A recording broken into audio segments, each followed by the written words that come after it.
combustible. Ahora bien, yo debo tener bien en claro que cualquier sistema de inyección que tenga mi vehículo, mi máquina, siempre va a necesitar de la provisión de combustible. Entonces, yo siempre he tratado de hacer un distingo para que se entienda un poco más con claridad el tema, de que yo tengo la parte que es el sistema de alimentación de combustible, más el de inyección. Todo, por supuesto, engloba el sistema de alimentación de combustible del motor. Yo tengo alimentación de combustible en específico y inyección. Sea con bomba lineal, bomba rotativa, sea con bomba unitaria, EUI, HUI, inyección unitaria, sea Common Rail, todos estos sistemas tienen tanque de combustible, ¿sí o no? ¿Tienen prefiltro, sí o no? ¿Bomba de combustible, sí o no? ¿Tienen filtro principal de combustible, sí o no?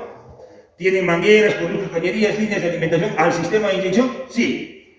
¿Tienen línea de retorno al tanque, sí o no? Entonces, todo ese circuito es circuito de baja presión.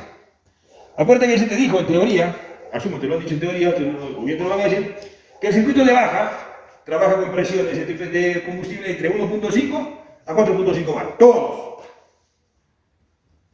De 1.5 a 4.5. Ahora, las presiones con las que trabajen los sistemas de inyección, bomba, cañería, inyector, en el caso de lo convencional, inyector bomba, bomba unitaria o sistema Common Rail, ahí trabajamos con presiones elevadas, ¿no es cierto? En el caso Common Rail podemos trabajar con presiones de hasta 2000 bar, imagínate, son presiones sumamente altas. Ese es el circuito de alta. Yo puedo tener o encontrar problemas en el circuito de baja un montón. Tanque sucio, trampa de agua saturada, bomba de combustible que no opere correctamente, filtro principal obstruido, el filtro de combustible con agua, mangueras rotas, cañerías rotas, fuga, paso de ingreso de aire. Averías comunes y frecuentes en el sistema de suministro de alimentación de combustible, desde el tanque hasta el sistema de inyección. En el sistema de inyección se pueden presentar fallas, por supuesto que sí, fallas mecánicas y fallas electrónicas, porque, como tú sabes, modernamente eso está gestionado electrónicamente. ¿Puede provocar que el motor no funcione? Por supuesto que sí, si la falla así lo determina. ¿Falla un inyector? ¿El motor va a dejar de funcionar? No, va a fallar, pero va a funcionar. Cuando las fallas son mecánicas, a veces son puntuales, y eso permite que el motor encienda con cierta dificultad, pero trabaja. Cuando las fallas son electrónicas, muchas veces el motor no deja, no funciona. Caso de nuestro motor 3126 que tiene problemas con sensores quemados, problemas de alimentación de la SM y hasta ahora no le encuentran el detalle. Entonces, no enciende. Gira pero no enciende. ¿Ah? Entonces, ¿qué sucede? Hay un problema electrónico que impide que se produzca la alimentación de combustible, la inyección de combustible. ¿De acuerdo? Muy bien, señores. ¿Qué es lo primero que yo voy a verificar en un sistema de inyección, en un sistema de alimentación de combustible, en el sistema de combustible? Recuerda que siempre tenemos que ir de lo más simple a lo más complejo, nivel de combustible. Pero en este caso, el tema de que haya menos o más combustible tiene que llamarlo a lo más difícil, ¿no? El tanque va a estar full. Si hay un poco más del full, el tanque de combustible se puede de repente rebalsar, salir. ¿Eso puede afectar la función del motor? No. Simplemente que de más se puede generar fuga. Menos del nivel, yo tengo que preocuparme de dos posibilidades. Nivel bajo. Falta de llenado, o sea que no le haya hecho combustible. ¿Cómo saber eso? No, que tienes que hablar con el operador, tienes que hacer la investigación correspondiente, preguntar qué pasó en este combustible hace cuánto tiempo, cuántas horas, cuántos kilómetros ha trabajado la máquina, para saber si el tema de la ausencia o la falta de combustible en el tanque es por tema de abastecimiento, ¿cierto? Porque la otra posibilidad es que se esté produciendo, generando una fuga por el sistema. ¿Cierto? Puede darse una fuga. Entonces, si el tema no es llenado, porque te dice, sí, le he llenado, ayer le he hecho combustible y ya no tiene combustible, está fugando por algún lado. Está fugando el combustible por algún lado. Entonces, la fuga del sistema, tengo que verificar la hermeticidad del sistema de combustible de inyección. Normalmente la fuga del sistema de combustible es hacia el exterior. Pero, acuérdate, hay sistemas de combustible, ¿ya? Descartar fuga externa y fuga interna. ¿Ya? Hay sistemas de combustible que su bomba de combustible es con accionamiento mecánico. Y esas, a veces, son accionadas por el eje de levas del motor o por el eje de levas de la bomba de inyección, y esos componentes son lubricados con aceite de motor. Entonces el combustible puede fugar, porque la bomba pierde hermeticidad, la bomba de combustible, y puede producirse fuga de combustible por la bomba hacia el sistema de lubricación. Nos diluye el aceite, el tema que hemos visto anteriormente, ¿no? Por la bomba de combustible. Entonces puede haber fuga de combustible y dices, oye, mi sistema de combustible está sequito.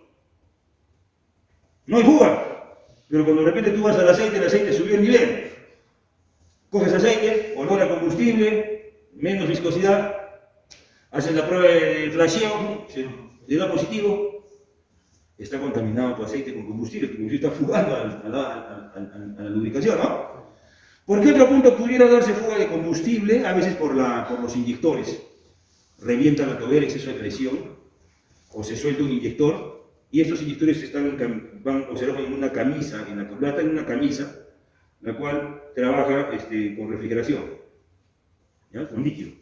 Entonces, fuga de combustible, el combustible se pasa por entre la camisa, cuando esta se raja, pues se puede rajar, puede llegar a pasar al sistema de refrigeración o irse hacia la cámara de combustión.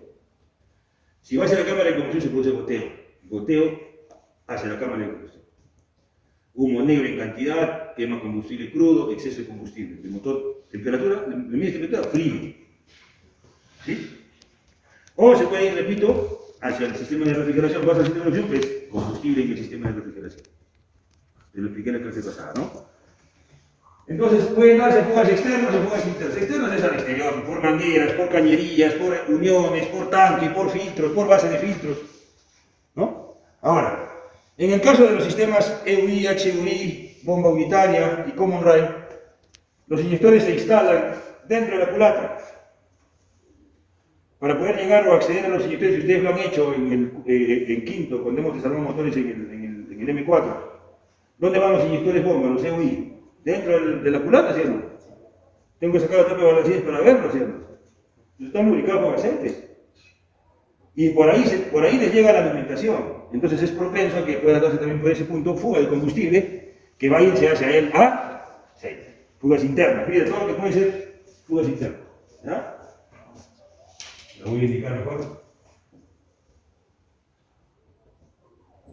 Hacia el cilindro. Sistema de refrigeración, de lubricación. Y también, por supuesto, el sistema de red. ¿Ya? Muy bien. Tienes que descartar que eso no es. ¿Por dónde? Ya lo sabes, ya te lo he dicho. Muy bien. Es que acá le he aclarado a sus compañeros. Se los he dejado ahí para ustedes también. Espero que no sea necesario hablarlos como lo he hecho por el grupo de la mañana.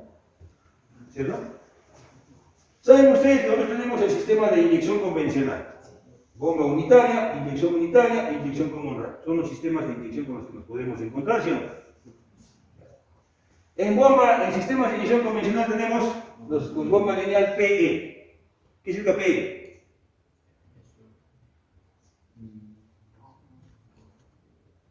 ¿O cómo yo lo entiendo? Como lo estoy en quinto, ¿no? La bomba lineal con eje de accionamiento propio. Y está vigente a la fecha, sí, pero con control electrónico. Otro clásico, otro tipo de bombas convencionales son, por supuesto, las rotativas, que pueden venir como VE o VR. VE, bomba rotativa de émbolo axial. VR, bomba rotativa de émbolo radial. Limitaciones. Máximo las bombas PE para 8 cilindros. Mientras que las VE o las VR pueden ser para 6, para 4 o 6 cilindros. ¿Ya? Pero ¿qué pasa si tengo un motor de 10, de 12, de 16 cilindros? Ya no podría usar un sistema de inyección convencional. Entonces por ahí nace la idea de instalar un sistema de inyección unitario, con bombas unitarias. Agarras la bomba lineal y la partes en partecitas. Separa los elementos bomba. Con lo cual ya no tienes el limitante de tener todo en un solo casco, pero obviamente ya no lo vas a poder accionar con un eje de levas propio. A ese tipo ya lo acciona el eje de levas del motor. Generalmente el motor es el B, o doble eje de levas. A estas bombas inicialmente se les puso la nomenclatura PF, bomba con eje de accionamiento propio, bomba con eje de accionamiento externo, PF, las famosas bombas unitarias. Estas bombas unitarias que están vigentes a la fecha, por supuesto que sí, a estas se les incorpora el control electrónico y estas toman una nomenclatura específica. En este caso no he puesto nomenclatura específica porque cada marca le pone su codificación especial. Nomenclatura específica, UPS, System Unit UP. ¿Ya? Esta línea se sigue desarrollando, está vigente a la fecha, por supuesto que sí. Pero por ahí, Cummins, en sus estudios con sus ingenieros, descubre o encuentra otra opción. Y la opción es que, ¿qué pasa si yo agarro y junto la bomba con el inyector? Los uno, elimino la cañería, que es un problema serio en los sistemas de inyección. Las cañerías. Entonces, si yo junto la bomba con el inyector, elimino cañería. Elimino problemas de fugas, ubicación, disposición, un montón de cosas. Funciona. La bomba con el inyector. ¿Y cómo le llegamos a llamar a eso? El famoso inyector. A ese componente. Pero al sistema que trabaja de esa manera, ¿cómo le llamó Cummins en ese entonces? PT. Presión-tiempo. ¿Sí? Así lo llamó Cummins. Presión-tiempo. Inyección unitaria con control mecánico. Cummins vende esta tecnología. No sé si se la vendió o se la robaron privado, ¿no? Donde uno de esos que compra esta tecnología es Caterpillar. Caterpillar le hace sus adecuaciones, su pinceladita por ahí, y a su sistema de inyección unitaria le llama MUI. Inyección unitaria mecánica. Nombre propio que le pone Caterpillar. ¿Por qué el nombre de Cummins será? Otras marcas le pusieron otros nombres. A ver. Estos sistemas de bomba unitaria con control mecánico, por supuesto que van a recibir el control electrónico, porque el control mecánico es deficiente, ¿no? En el tiempo. Entonces, Cummins y las demás marcas, digamos más en forma genérica, le instalan a este inyector bomba un control electrónico, llaman un control mecánico, y en forma general, todos esos sistemas en forma genérica, toman el nombre de UIS, ¿qué significa? System Unit Injector. O System Unit Injection, que los dos, ¿ya? Ese nombre es general. Ahora, que algunas marcas les pongan algunos nombrecitos en mercado técnico, todos esos bonitos, unos nombres estrambóticos como Caterpillar, podemos de repente encontrar en algunas marcas. ¿Ya? Pero el nombre que les da cosa es UIS. ¿De acuerdo? Ahora bien, Caterpillar también incluye control electrónico a su sistema de inyección unitario de MUI. Y lo denomina EUI, inyección unitaria electrónica. Caterpillar, en su afán de competición, de avance tecnológico, avanza rápido y dice: el problema siguiente que tengo yo es el accionamiento mecánico. Hay problemas con el accionamiento mecánico, deja de ser preciso en el tiempo. ¿Y qué pasa si le instalamos un sistema de accionamiento que no sea mecánico, que sea hidráulico? En el caso de nuestro HM. Entonces Caterpillar mejora e instala el accionamiento hidráulico. ¿Cómo le llama a su sistema? HMI. Inyección unitaria con accionamiento hidráulico y control electrónico. ¿De acuerdo? Muy bien. ¿Por qué las demás marcas, o en su mayoría las demás marcas, no incursionan como Caterpillar con un HMI? Porque para eso ya empezó a salir y el Cameron Riper destruyó todo. Rompió esquemas totalmente. Dijo: ya no vamos a usar el tema bomba, inyector, no, ni inyector bomba, no, olvídenos de eso. Una bomba de alta presión que me alimente un riel común con el cual yo voy a lograr tener presión exactamente igual en todos los inyectores.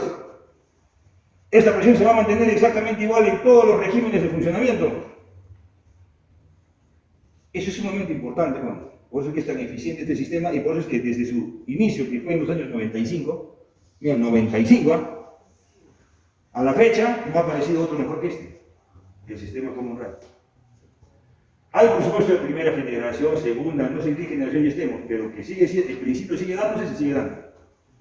El sistema de inyección Common Rail, ¿no? De riel común. Todos estos sistemas que acabo de mencionarles necesitan de suministro de combustible, te lo acabo de decir, ¿no es cierto? Entonces, yo tengo que verificar todos estos componentes. ¿Sí? Antes de esto, mira, yo doy este pequeño paréntesis de explicación para ponerte en el marco global. La tercera tarea, o tercera inspección es descartar, verificar y descartar que se esté produciendo algún ingreso de aire al sistema. ¿Cómo voy a comprobar que está entrando aire al sistema? ¿Cómo descarto que no entre aire al sistema de mi máquina? Lo hago utilizando la famosa mirilla de burbujas, que es esta acá, mira. Parece ahí, por acá. La he hecho dejar instalada, porque los señores de la mía ya la han instalado. Como este sistema tiene bomba eléctrica, no hace falta que encendamos la máquina. Vamos a abrir contacto, vamos a energizar, que les dejen los cables ya listitos, para que me energicen la bomba y hagan que circule el combustible. Debe ser un circuito cerrado, porque en este, mira, sube desde el tanque, pasa por la trampa de agua, de ahí se va el filtro de combustible, entra a la computadora, sale de la computadora, entra al motor. Alimenta todos los inyectores de HUI, retorna, pasa por la bola reguladora de presión, regresa al tanque. La mirilla se instala en la línea de retorno. Y según la información que tú vas a encontrar ahí en la guía de taller, vas a contar cuántas burbujas. Si va a producir burbujas, sí, se va a producir burbujas. Se van a producir burbujas, ¿de acuerdo? Esas burbujas deben ser en un nivel mínimo, que sería lo posible, porque siempre el combustible al pasar se va a licuar y va a formar burbujitas. Pero si tú ves ya burbujas grandes en cantidades industriales, ya no puede. ¿Qué significaría eso? Ojo, cuando hagan la prueba ponen horizontal, así, uno de ustedes que la sujete así horizontal para que se vea con más claridad. Pues si inclinamos, ya no va a ser correcto, ¿ya? ¿Se entiende? De esa manera vamos a poder descartar cualquier posibilidad de ingreso de aire al sistema de combustible de inyección. Por todas estas uniones, por mangueras en mal estado, como esta que están doblando por usted. Cuidado, no sé. ¿Ya? Y para las llaves ahí. Es para cambiarlas, para que saquen la medida. Eso lo vamos a dejar como mañana, recién, como nosotros lo vamos a ver. Ya todas estas mangueras hay que revisar, uniones, conexiones, tanque, conexión a la computadora. Tantos puntos por donde puede estarse dando ingreso de aire. Hay que descartar todo ello. Principalmente en la línea de SUG hasta la bomba. Porque se entiende que de la bomba para allá, ¿qué cosa es? Ahí va a ser más difícil que entre aire, ¿no? Pero sí va a haber fuga. ¿Dónde puedo yo tener más presencia de succión o de ingreso de aire? En la línea de SUG, desde el tanque hasta la hasta la bomba. Hasta la bomba. ¿Ya? ¿Se entendió o no se entendió? Eso hay que verificar. ¿Ya? Ya lo hacemos acá más. Voy a verificar todos los componentes del sistema de alimentación de combustible. Y por supuesto empezaré con el tanque de combustible. Inspección visual. ¿Qué voy a verificar visualmente? Que no tenga daño mecánico, que no esté abollado, golpeado, dañado, o exceso de suciedad, que no esté manifestando fugas. Y generalmente ahí las fugas van a ser pues externas. ¿Ya? Descartar todo ello. Y por supuesto acá no les puse, ¿ese razón?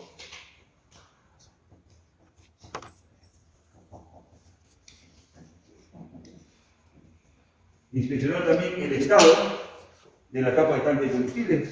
¿Ya? Ahora bien, escúcheme acá. Si el tanque de combustible amerita, o sea, está demasiado contaminado con demasiada suciedad, hay bastante sedimentación, lodo, hay bastante moho que se ha formado por descomposición del combustible, sobre todo si le metemos biodiesel, ¿no? El que venden en algunos grifos aquí en nuestro país. Ese combustible se descompone, forma resina, forma lacas, o sea, todo eso. Si yo noto, hay agua también, por supuesto, suciedad, en el tanque lo tengo que lavar. ¿Quién me va a chismear que eso está pasando con el tanque? ¿Quién me va a ayudar a que yo decida si limpio o no el tanque? Porque no piensen que es tan fácil como lo que tenemos acá. Muchas veces desmontar un tanque es toda una tarea. Entonces yo no lo voy a desmontar el tanque por deporte, ¿no es cierto? Entonces tengo que desmontarlo porque realmente existe una imperiosa necesidad. ¿Ya? Ahora bien, ¿quién me chismea eso? La trampa de agua. La trampa de agua. Entonces, el hecho de decidir si voy a limpiar o no el tanque, internamente, me estoy refiriendo, voy a decidirlo una vez que verifique el estado de la trampa. El elemento que viene a continuación. Por supuesto, luego de chequear todo lo que son mangueras, cañerías y abrazaderas. Del tanque a la trampa, manguera o cañería, abrazaderas, uniones, lo que revisar. De la trampa a la bomba, manguera, cañería, abrazaderas, uniones, etc. De la bomba al filtro, igual. Hay cañerías, hay mangueras, hay abrazaderas, hay uniones, hay racones que hay que verificar y ajustar. De la bomba al filtro principal, del filtro principal al sistema de inyección. El seguimiento tenemos que verificar, por cierto, mangueras, cañerías, abrazaderas. Inspección visual. ¿Y qué verifico? Que las cañerías no estén dobladas, no estén con corrosión, no estén sueltas, no estén dañadas, abolladas. Mangueras igual, que no estén deterioradas, resecadas, agrietadas, ¿no? Que no tengan indicios de haber sido friccionadas, porque es un error muy común, ¿no? Que la manguera choque con una parte metálica y se va friccionando, hasta que se corta y empieza a jugar.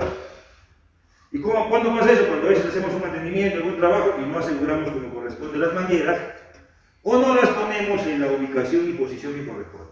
¿Ah? Eso pasa. Trampa de agua. Inspección visual. Si es que es posible. En algunos modelos, señores, la trampa de agua es transparente. En el caso de la tapia, que la parte de abajo tiene es transparente. Entonces yo puedo ver cuánta sedimentación, suciedad, agua ha acumulado. Entonces con una simple inspección visual ya está hecho, resuelto el tema. Veo si hay una acumulación. Pero ¿qué pasa si no tengo eso? Segunda opción, la trampa de agua viene con una válvula de drenaje, con una válvula de purga, por donde evacuamos toda la presencia de agua, acumulación de suciedad. Botamos, escúchame bien, todo lo que la trampa de agua, o prefiltro, si queremos llamarlo así, ha atrapado o ha retenido. ¿De acuerdo? ¿Ya? Eso es importante. Entonces yo dreno en un depósito limpio, recibo y veo. No tiene eso, porque también hay trampas que no tienen. Tengo que obligado a sacar la trampa, el filtro, el prefiltro, sacarlo, ir a un depósito limpio, de preferencia transparente, de vidrio sería ideal, y vacío ahí todo el fluido. Si salen cocodrilos, lagartos, de todo, agua en cantidad, sarro, sedimentación, toda la suciedad, ¿de dónde viene eso? Del tanque. Entonces, si la trampa está así, de hecho, el tanque está 3 veces peor, ¿sí? Entonces, ¿qué tengo que hacer? Inmediatamente, ¿qué decidiría? Limpiar el tanque, ¿sí? ¿Te das cuenta? ¿Quién va a ser el chismoso? ¿Quién me va a avisar? La trampa. El prefiltro. El prefiltro. Su limpieza o cambio lo decido en base al tiempo de trabajo que tengo y la cantidad de suciedad que le encuentro. Porque si lo encuentro súper sucio, no voy a lavarlo, ¿no? Lo boto, pongo nuevo. ¿Para qué me complico? Si no fuese en exceso la suciedad, pregunto, investigo cuánto tiempo viene trabajando esa trampa. Y si ya le corresponde el cambio, para no estarla limpiando. Pero si tiene pocas horas de trabajo, pues obviamente tendré que limpiarlo, ¿no? Tampoco no voy a botar un repuesto, un componente por así más. Tiene que haber un sustento técnico adecuado. Por eso que he puesto evaluar. ¿Evaluar qué cosa? Si es que amerita o no su cambio, y con esta evaluación también determino si el tanque requiere o no una limpia. Siguiente componente, bomba de combustible, inspección visual y por supuesto prueba de caudal. ¿Por qué el instrumento hago la prueba de caudal? Con el manómetro de presión. Desconecto, así como hemos hecho para conectar la mirilla, desconecto, coloco mi manómetro y miro la presión. ¿Qué presión me está generando la bomba? ¿Qué caudal me está generando la bomba? Si está dentro de los valores que el fabricante especifica. ¿Ya? Muy bien. Con respecto a la inspección visual, pues significa que no tenga fugas, que no manifieste algún problema visual, ¿no? Externamente la bomba. Filtro principal, inspección visual. Externa, pues no lo voy a ver internamente. Tengo mis sospechas, mira, escúchame, la trampa de agua se ha hecho una porquería. De hecho, el filtro todavía está condicionado. Porque cuando la trampa está ya con mucha suciedad, ya no puede retener. O sea, llega a un nivel que ya no retiene. Y se pasa el agua, se pasa la suciedad, todo al filtro principal. La última barrera de protección. Entonces, ¿qué voy a hacer? Lo mismo. Retiro el filtro y vacío su fluido en un depósito limpio que me permita visualizar qué cosa hay en el filtro. El filtro me va a dar muchos datos, muchas referencias. ¿No? Entonces verifico eso y luego, por supuesto, de hacer el drenaje, voy a determinar si ese filtro se le puede limpiar o cambiar. ¿Cuándo lo voy a limpiar? Cuando tiene poca vida útil de trabajo. ¿No? Cuando he trabajado poco tiempo. Amerita una limpieza. Porque los filtros de combustible son caros, porque son originales. Entonces no lo voy a cambiar por así nomás. Si se le puede limpiar, se le limpia. Si no, se le cambia. ¿Ya? Y por supuesto después, no te olvides, todos estos vienen acompañados con mangueras, cañerías, abrazaderas, ¿no? Recuerda eso. Voy a verificar el sistema de inyección. Recuerda que hay la inspección visual de acuerdo al tipo de sistema de inyección. Va a estar supeditado al tipo de sistema de inyección. La inspección que tú le hagas al sistema de inyección no va a ser la misma en el HUI que en el Common Rail ni en el UIS. O va a ser igual. Son sistemas diferentes de inyección, ¿sí? Pero igual hay que hacer la inspección visual. Solo inspección visual, porque si hay algún problema en este sistema, no voy a poderlo resolver en el taller. ¿Cómo es eso, profe? Problema de inyectores, se están trabajando mal los inyectores. ¿Qué hago? Tengo que desmontar el inyector y mandarlo al laboratorio. Porque el del laboratorio es el que tiene el banco de pruebas de ese inyector en específico, de ese UIS, de ese HUI o de ese Common Rail. Yo no tengo eso en mi taller. Bueno, si tengo en mi taller, excelente, lo hago yo, ¿no? Pero si no, tienes que mandarlo al laboratorio. Porque, o sea, no podríamos hacer gran cosa, simplemente hacer. Ahora, recuerden que en los sistemas de inyección, como ya te dije hace un rato, yo puedo encontrar problemas mecánicos y problemas eléctricos. ¿Cómo descarto problemas electrónicos? ¿Qué voy a conectar a la máquina? Al sistema de control electrónico. El ID, ¿no es cierto? El analizador de motor. Le conecto y me va a chismear. Si hay algún problema con algún sensor, con algún actuador, con algún solenoide, ¿no? La computadora, el sistema me lo va a decir. Programa mecánico también en parte en la computadora me va a avisar el sistema, pero eso mayormente se basa en las pruebas que se le hacen también. También te lo indique el ID qué pruebas hacer para descartar problemas en el inyector, problemas en solenoide, ¿no? Muy bien. Siguiente, toma de muestra de combustible. Ya lo sabemos. Ya terminé hasta aquí con todos los componentes. ¿Qué se viene? ¿Con bus? No te olvides que la toma de muestra puede ser con bomba de vacío o con equipo de dializado, ¿no? No te olvides de evitar siempre contaminar la muestra, evítalo de todos los medios. Tomada la muestra, ¿qué tienes que hacer? Etiquetarla. No te olvides, consignar todos los datos necesarios, no te vayas a equivocar al consignar los datos. Puedes generar un informe erróneo que te lleve a emitir un diagnóstico equivocado. Pruebas de taller. ¿Qué pruebas puedo hacer en el taller al sistema de combustible? Visual, tacto, olfato, combustible, ¿no? Visual, ¿cómo está el combustible? Si lo veo con suciedad, con sedimentación, ¿no? Con algún tipo de contaminante. Tacto, viscosidad, el combustible tiene cierto grado de viscosidad, igual que el líquido refrigerante. Olfato, para ver si no está volviendo diferente de lo que tiene venido normalmente un combustible. Y de ahí, en el caso de combustible, joven, nosotros vamos a usar lo que es la maleta de calibración de combustible. En gran minería, en industria se utiliza. Porque en otras empresas se consumen cantidades grandes, fuertes de combustible. Con esta maleta de calibración yo voy a determinar dos cosas en el combustible: su viscosidad y su grado API, su calidad. Determinando su grado API, ¿qué voy a poder determinar? El derrateo del motor por calidad de combustible, así se llama en la determinación. Derrateo del motor por calidad de combustible. Significa, señores, ¿cuánto de potencia pierde el motor por la calidad del combustible? ¿Afecta? Sí afecta. Hay un procedimiento que les voy a prestar el manualcito, como van a ver ustedes, para hacer la comprobación, tanto de viscosidad como de grado API. Una vez que encuentres el grado API, le haces las correcciones del caso, lo metes en unas tablas y hallas el famoso factor de corrección. Hallado el factor de corrección, puedes determinar cuánto de potencia está perdiendo el motor por culpa de la calidad del combustible. ¿Eso es importante? Por supuesto que sí, si consumo cantidades enormes de combustible. Imagínate un camión minero, su tanque es de 200 galones, creo. ¿Ya? Y se lo sopla en un día. Imagínate, en una mina tienen 100, 80 camiones trabajando. ¿Cuánto consumo? Son los camiones, imagínate que son los que más se mueven. Pero igual, mira, tienes camiones, tienes cargadores, tienes refrescadoras, motoniveladoras, tractores, cargadores frontales, la pala. Todo lo que es flota mediana, o sea, entre comillas mediano, porque son pesados de cartera, camiones lubricadores, toritos, los rodillos. Es una barrabasada realmente de consumo de combustible y de otros lubricantes y fluidos. ¿Ya? ¿Se entendió, amiguitos? Muy bien, entonces. ¿Qué es lo que vamos a hacer? Venga, aparece por acá. Este es un manual que está en inglés, pero les voy a prestar un manual traducido. Tiene estos componentes, ¿no? No sé qué es el SAO.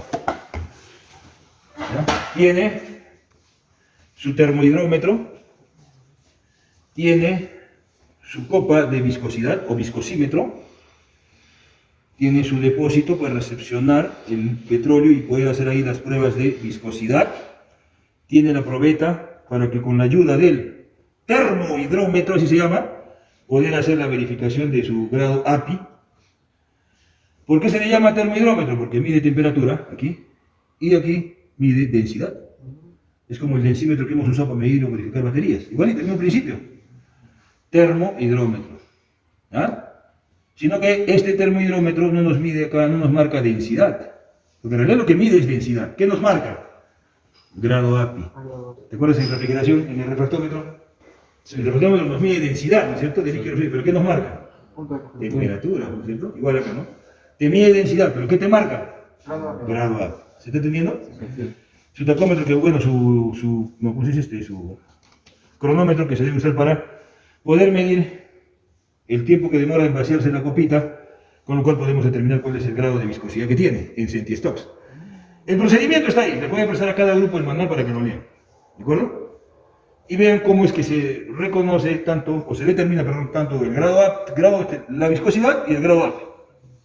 Ahora, ¿para qué quiero saber de la viscosidad? Porque el combustible es el que protege, ¿qué cosa? Los componentes del motor. El combustible lubrica, trabaja como agente lubricante. ¿Ah? Lubrica, entonces debe tener viscosidad. Yo voy a encontrar cuál es la viscosidad del combustible y la voy a comparar con la que el fabricante me recomienda usar. Si la viscosidad de mi combustible no está de acuerdo a lo que el fabricante me recomienda, ¿cuál es el riesgo? Perder garantía. Pierdo garantía, porque estoy usando un combustible que no es el que el fabricante me recomienda. Mira que eso es importante. Y en el caso del grado API, ¿por qué quiero saber cuál es el grado API del combustible? Para saber cuánto este combustible está afectando a la potencia de mi máquina. ¿Es una información valiosa, cierto? Sí.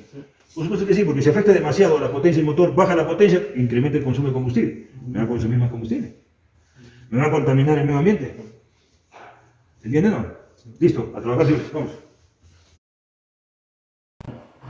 Uno va a depender de varios factores, pero generalmente se toma la mayoría.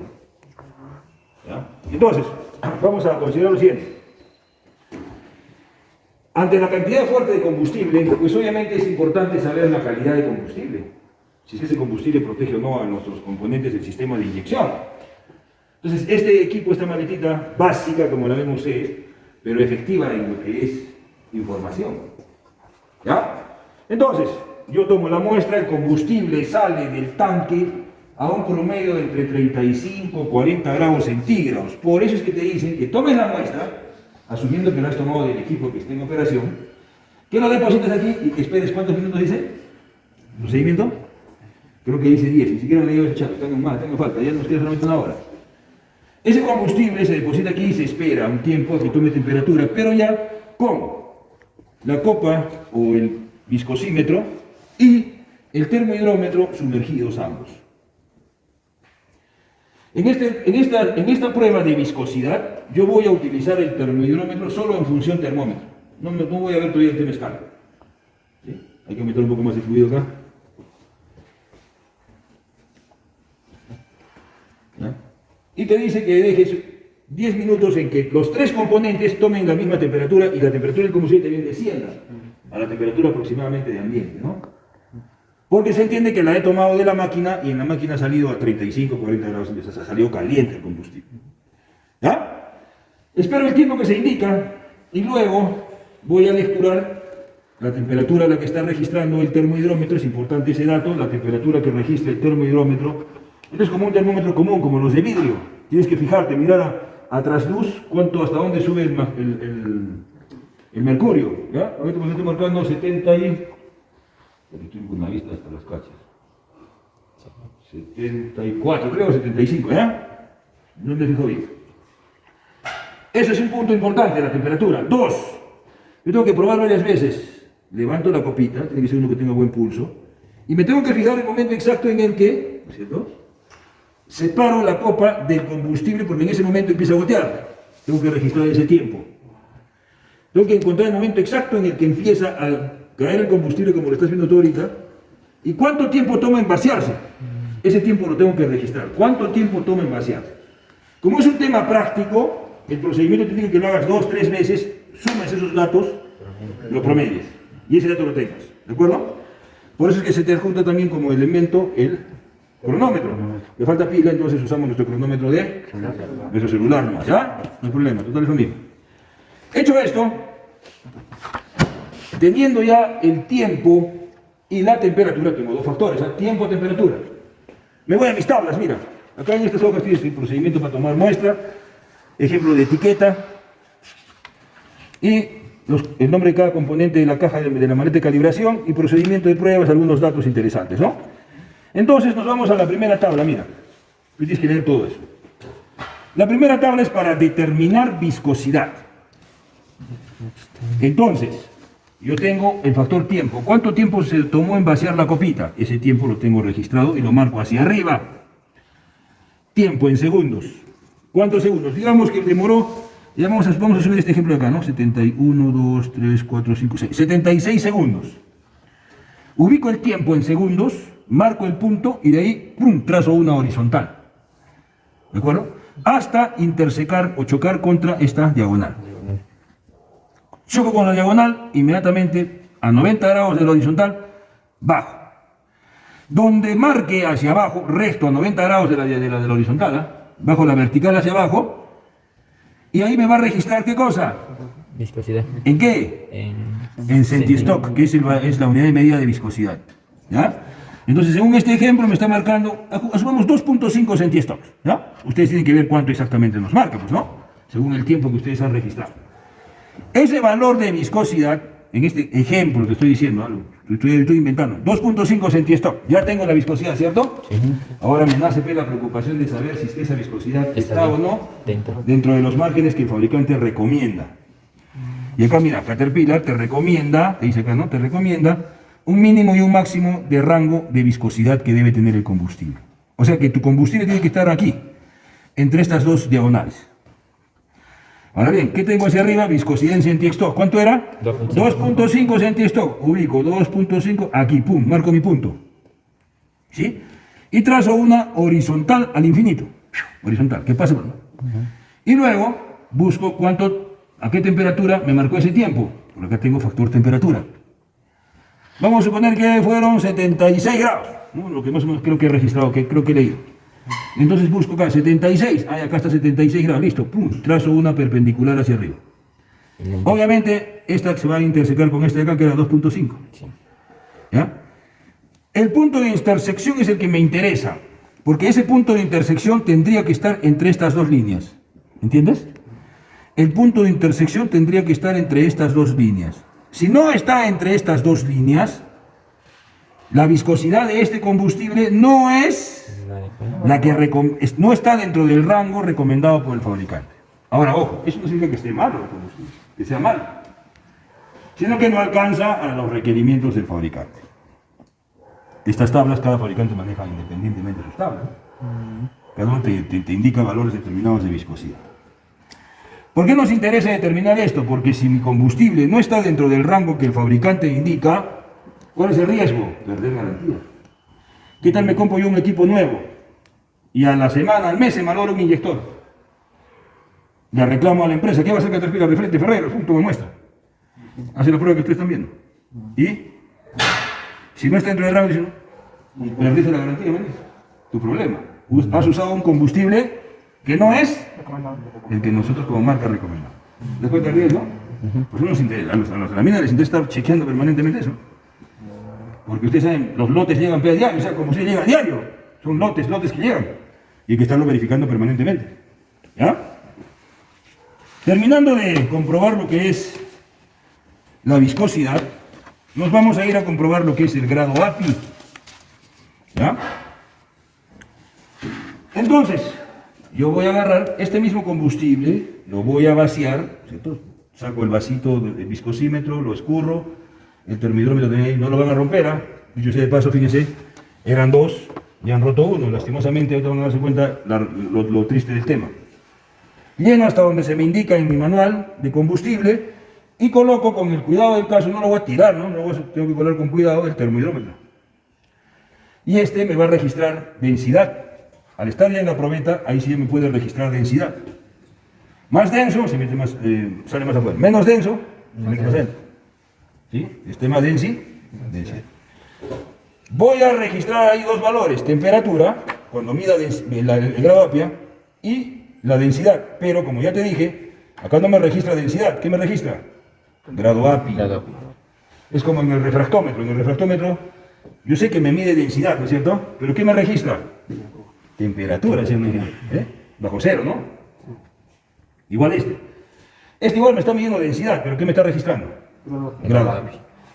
Me marca un grado api X. Vamos a suponer que sea 40 grado api. Me marca acá 40, ejemplo, ¿no? Yo agarro 40, listo, acá está. ¿A cuántos grados me marcó eso? Ah, a 65.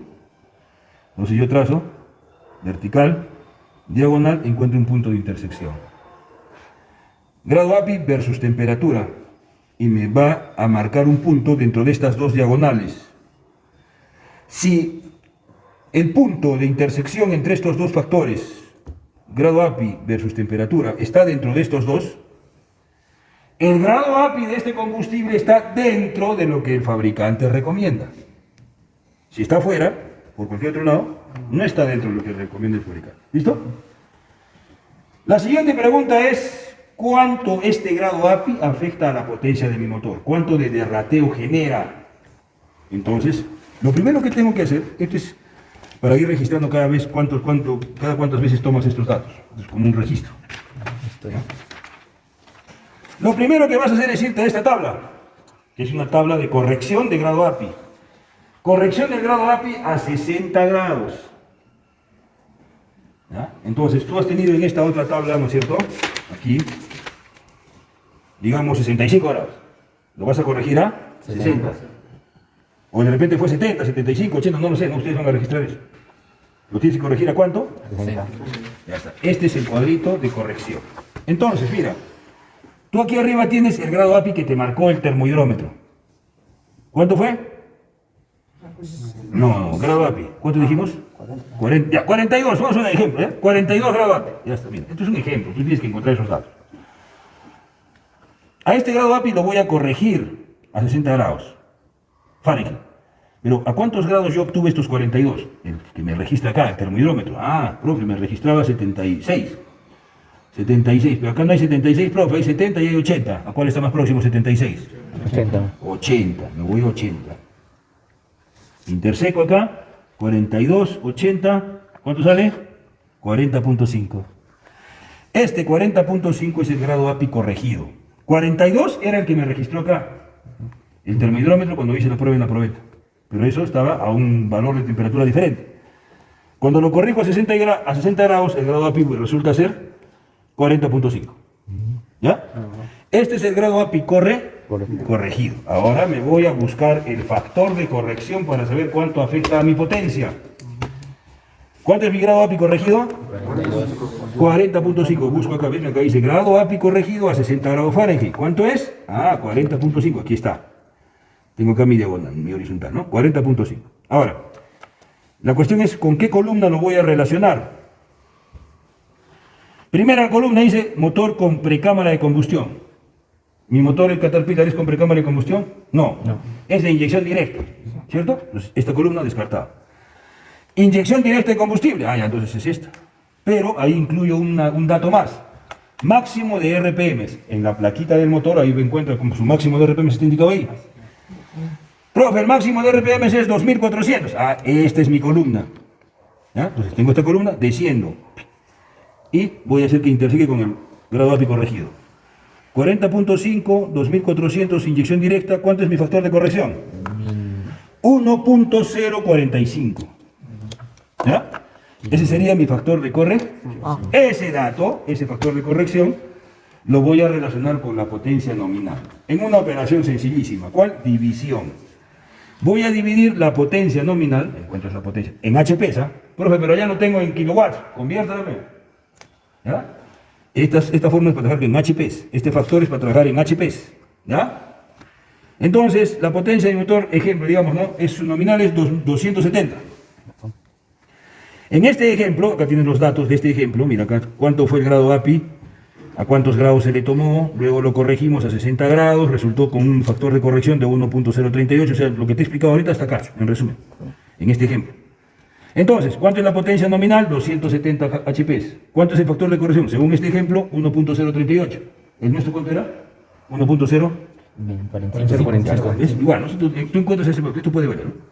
¿Cuánto? Si tú aplicas la operación, divides, haces la división simplemente, ¿cuánto sale el resultado? 260 HPs. ¿Cuánto de potencia ha perdido? 10. Si su potencia nominal es 270 y según con el factor de corrección es 260, La diferencia, ¿no? 10 HPs, ¿no? Entonces eso yo lo puedo porcentualizar para saber qué porcentaje de potencia está perdiendo mi motor. ¿Ah? Entonces, yo digo, ¿no es cierto? Como resumen, como conclusión, el derrateo de mi motor es de tanto por ciento, o tantos HPs, en este caso 10 HPs, por calidad de combustible. ¿Te das cuenta? Por su grado API. ¿Se entendió?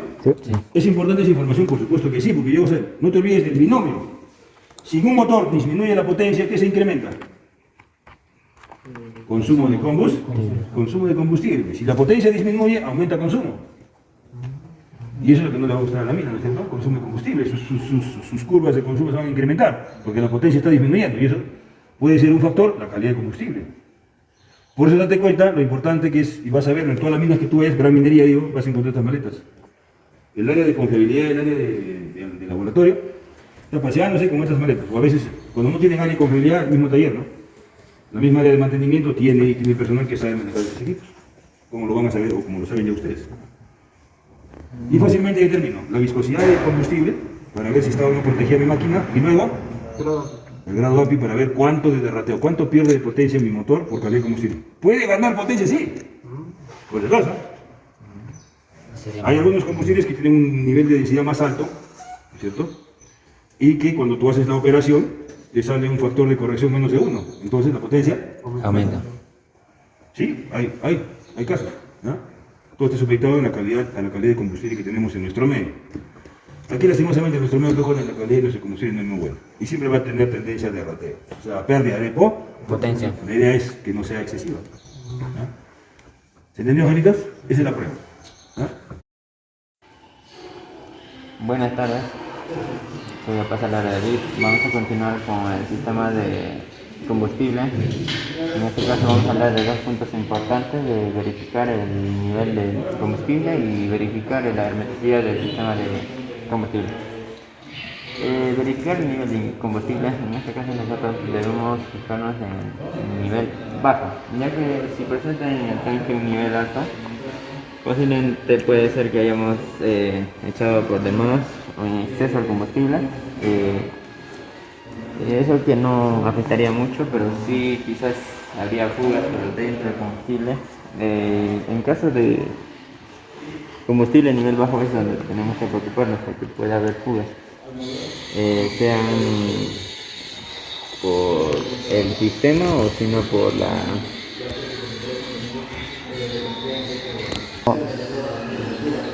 Y si en caso de que haya fugas en el sistema, lo que tenemos que hacer el paso 2 es verificar la hermeticidad del sistema de combustible, donde inspección visual también se hace un chequeo lo que es internamente. En la inspección visual lo que debemos hacer es realizar el seguimiento de todas las mangueras, abrazaderas, la salida y entrada de todos los componentes que deben verse en perfectas condiciones. También se tiene que ver, continuamos con el paso 2, es verificar la hermeticidad del sistema de combustible. En este caso nosotros debemos fijarnos en fugas externas e internas.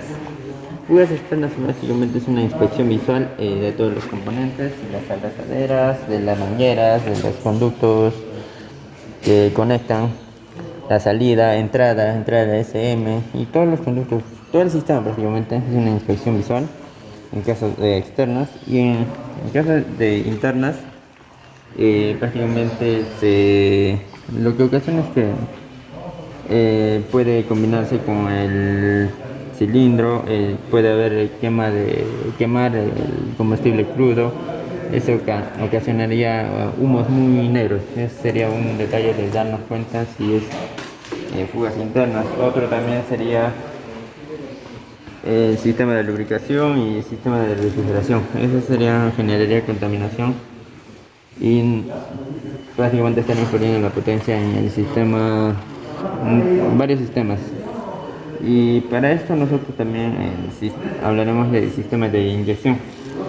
Por ejemplo, en sistemas de inyección tenemos bomba lineal. Por ejemplo, este es un HUI y bueno, vamos a mencionar que existen sistemas convencionales, sistema unitario y sistema Common Rail. Este Common Rail sería este de acá. Este sistema es presurizado, inyecta al mismo tiempo a todos los cilindros, es prácticamente relacionado electrónicamente por el SM y este es el más efectivo hasta el momento. Y también tenemos el sistema unitario. El unitario prácticamente es el de control electrónico. Es presión-tiempo, lo conocen así, pero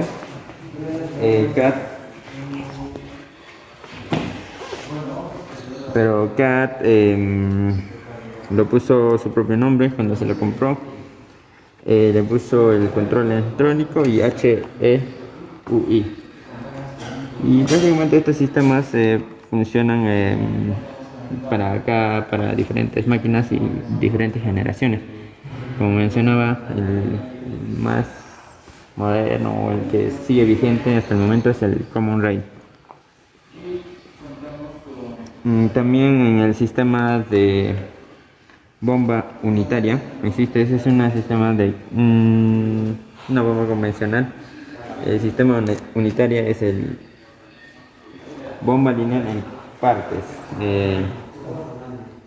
Es accionado por el eje de levas del motor. Y es importante conocer el funcionamiento de todos los sistemas, HUI, EUI, EUIS y el... Listo, eso sería todo. Muchas gracias. Ahora vamos a realizar la tercera prueba, que es verificar o descartar presencia de aire al retorno dentro del sistema. Bueno, como vemos aquí, hemos colocado la mirilla, la hemos ajustado bien, la colocamos la parte de retorno, desde la bomba, todo lo que es cuando el combustible pasa por la bomba, por los inyectores y todo el sistema de alimentación, empieza a retornar hacia el tanque nuevamente. Bueno, aquí hacemos esta prueba justamente para verificar que no haya goteo y que dentro de ese goteo existe lo que es entrada o presencia del aire. Como se ven, ahorita vamos a realizar con enseñar los cables pompados. Bueno, eso sería todo con respecto a la prueba de descarte de aire dentro del sistema. Muchas gracias.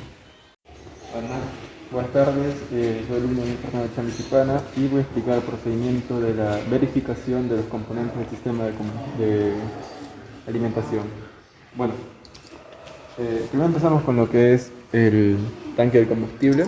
Verificamos que la tapa se encuentra en buen estado, sin apoyaduras. En este caso pues está un poco deformada, lo cual significa que esa tapa no está en buen estado. Verificamos que en el mismo tanque no existan golpes, no existan derrames o fugas de aceite. Luego procedemos a verificar lo que es las mangueras, abrazaderas, y bueno, verificamos acá que la manguera succionadora de combustible va en buen estado, no tiene picaduras, no tiene corrosión, no tiene desgaste, no tiene deformaciones. Y llega aquí hacia la bomba, conecta la base del prefiltro. Hacemos la misma revisión saliendo de este prefiltro. Verificamos que la manguera se encuentra en buen estado, como se ve aquí. Incluso acá saliendo sí se ve que hay una dobladura. En esta parte exactamente está la manguera ya doblada y muy dura, significa que el combustible caliente o la temperatura del motor ha causado plasticidad. Luego vemos las entradas, vemos que está muy bien ajustado, que hay hermeticidad y que las mangueras también, en este caso también se muestra una dobladura aquí que pues desgasta la manguera, peligroso, puede causar obstrucción y presurización justamente. Lo vemos aquí también en esta manguera, que esta está en muy buena condición, que se va directamente hacia el sistema de inyección de combustible, siendo el P-filtro. Ahora, en la parte de la salida, vemos que desde el motor mismo está saliendo una manguera, que es la manguera de retorno.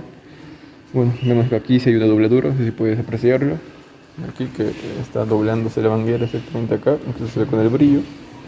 Acá vemos que hay otro, en esta parte. Aquí vemos que también tiene unos cuantos golpes doblados. Acá tenemos el uso de la... ¿Cómo se llama esto? Acá vemos la mirilla de burbujas que ha sido acoplada para verificar la producción. Acá vemos que esto ha sido implementado para verificar la cantidad de burbujas que se producen en el sistema de alimentación.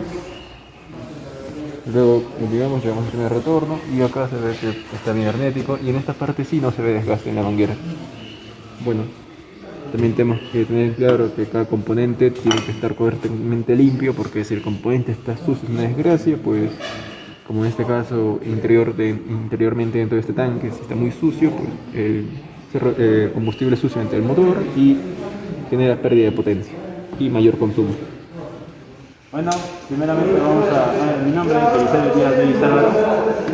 En esta oportunidad vamos a hablar sobre el punto 4, que es verificar todos los componentes del sistema, ¿no? Primeramente tenemos que ubicar lo que es el prefiltro o la trampa de agua. Como vemos se encuentra aquí abajo, ¿no? Entonces tenemos que ver si, bueno, tenemos que hacer lo que es una inspección visual primeramente de lo que es la trampa de agua. En algunos casos, en algunos motores, esta trampa de agua lo que es transparente. Entonces es más fácil lo que es la inspección visual, que si tiene algunos contaminantes, ¿no? En este caso no es que no tiene lo que es, o sea, no es transparente, ¿no? Y esto tenemos que hacerlo lo que es en un recipiente transparente, que esto nos facilite mayor visión para poder ver si es que posee contaminantes. Bueno, también depende, para hacer el cambio o limpieza del prefiltro, también depende del tiempo de uso, ¿no? El tiempo de uso del prefiltro. Si el prefiltro está muy contaminante, si está muy contaminado el prefiltro, entonces tenemos que hacer lo que es una limpieza, ya sea aquí en el prefiltro o ya sea en lo que es en el tanque de combustible. Bueno, siguiendo con la explicación, ahora tomaremos lo que es el punto de la bomba de combustible, ¿no? En esta parte también de igual manera tenemos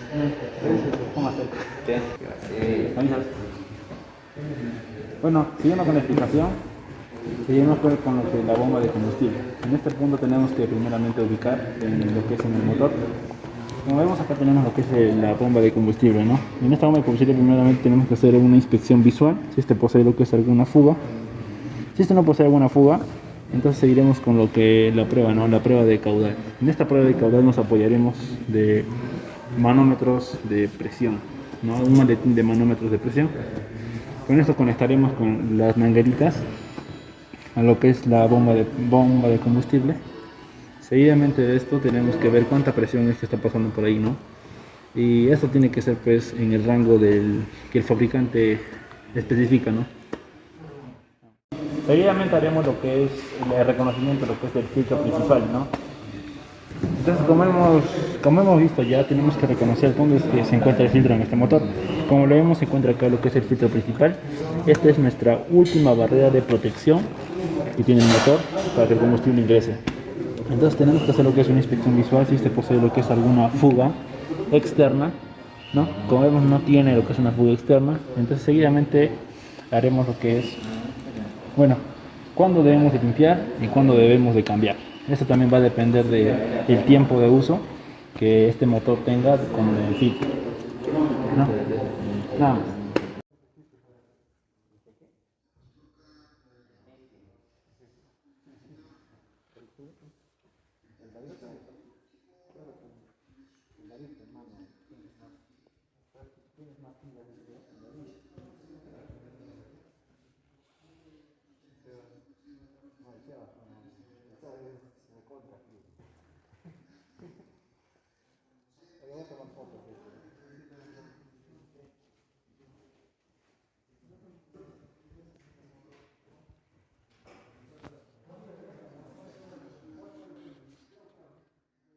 Buenas tardes, mi nombre es Max Libri de Choque. Eh, Voy a continuar con la explicación del sistema de combustible. Sería el paso número 5, que es la toma de muestra del combustible. Primero iniciamos con este equipo, que es la bomba de vacío, y tenemos que seguir los siguientes parámetros, que tiene que sobrepasar de 10 a 15 milímetros para conectar al recipiente, ¿no? Ya, a ver, vamos a hacer esta prueba. Otro parámetro sería que tiene que estar de 10 a 15 centímetros para tomar la muestra de combustible de este tanque. Conectamos. Ya, continuando, el recipiente tiene que, bueno, aquí se ve que ya sacamos, drenamos combustible. Ya. El combustible tiene que quedar más o menos 3/4, como se puede ver. Ya. Ahora, para hacer la siguiente prueba de muestreo de combustible, usamos el equipo de diálisis o equipo rápido, que lo conectamos a un tap del sistema de combustible. Eso es cuando el motor está encendido. Y ya. Una vez realizadas las pruebas que hicimos con el equipo de diálisis o bomba de vacío, tenemos que evitar la contaminación para que esta muestra llegue bien al laboratorio. Bueno, continuando, este es el paso número 6, que es etiquetar la muestra, enviarla al laboratorio, para que nosotros podamos dar un diagnóstico. Se tienen que consignar todos los datos necesarios para el laboratorio y diagnosticar nosotros. Mi nombre es Luis Brian Valencia y seguiremos con el paso número 7, el cual es pruebas y taller. Se hace una inspección visual a la toma de muestra del combustible. Vemos si es que no hay sedimentos, ni contaminación, ni partículas extrañas. La segunda prueba es el tacto, el cual tenemos que probar la viscosidad. Comparamos con una muestra de combustible nueva y la otra prueba es olfato. Tiene que oler al olor característico de este y no a otro. Siguiendo con el paso número 8, el uso de la maleta de calibración de combustible. Se va a realizar usando esto, una taza de viscosidad, una probeta y el termohidrómetro. Y una muestra de gasolina número 90 y diésel 2, número 2. Ya. Haciendo uso de esta maleta se podrá hallar la viscosidad que presenta y el grado API, el cual nos determina el desateo que tiene el motor por calidad de combustible. El primer paso para hallar la viscosidad es sumergir el vaso de viscosidad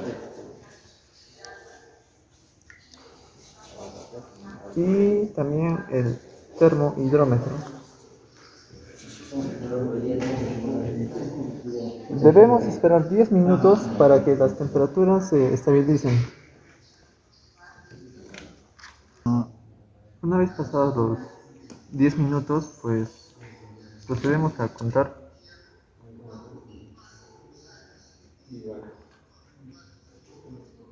Apenas la punta se despegue de la superficie, iniciaremos el conteo.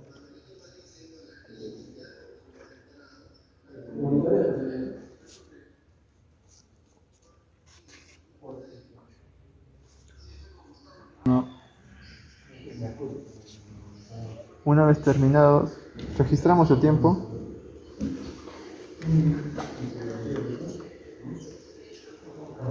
y tomamos la temperatura,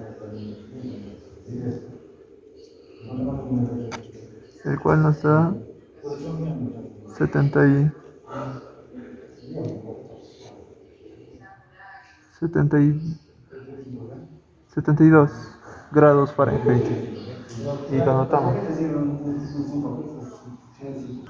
Una vez terminado el primer proceso, se toma la temperatura a dos procesos más y sacamos el valor promedio.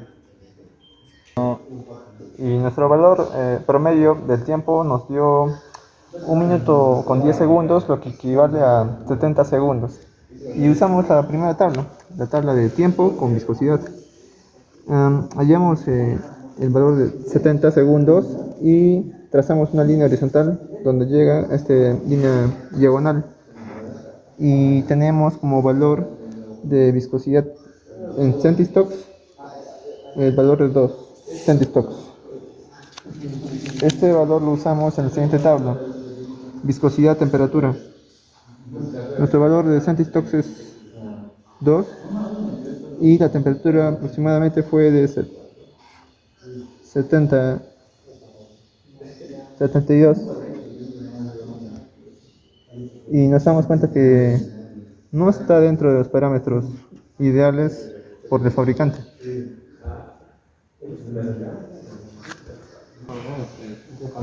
La siguiente prueba es para medir la gravedad API.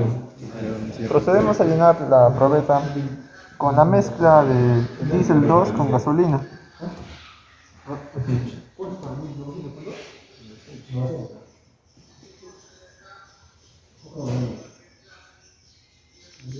Debemos llenarlo a 2/3 de la probeta.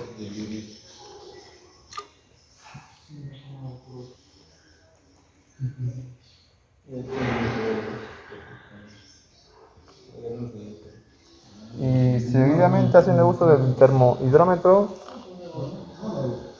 desplazando delicadamente,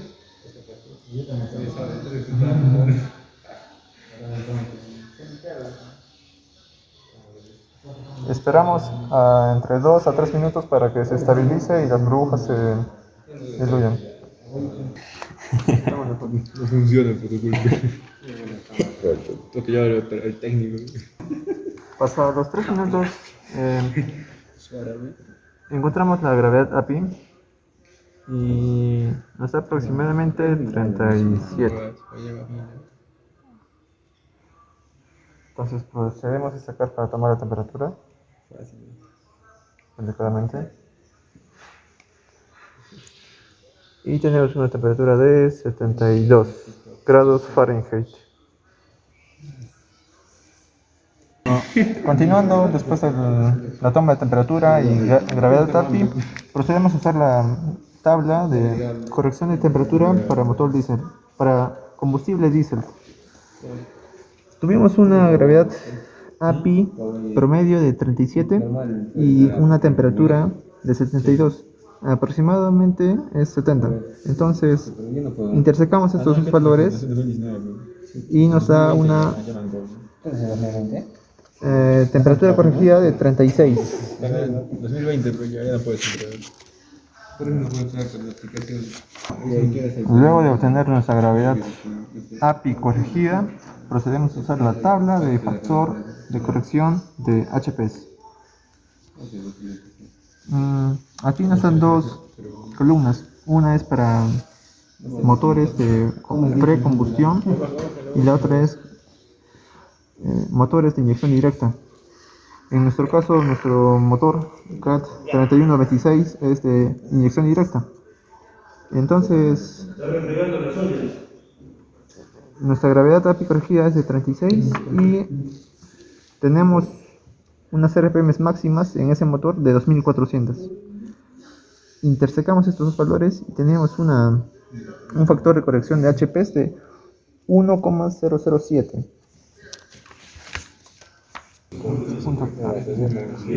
Una vez hallada el factor de cálculo de potencia en HPS, el factor de corrección de HPS, procedemos a hacer los cálculos, donde la potencia corregida es igual a la potencia nominal de nuestro motor entre el factor obtenido.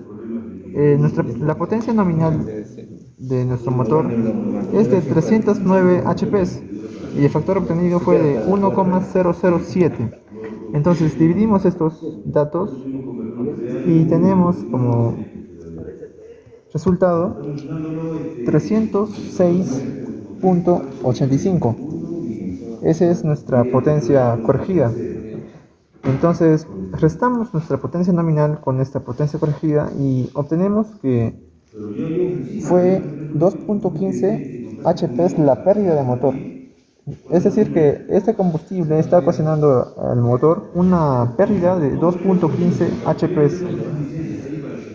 Gracias.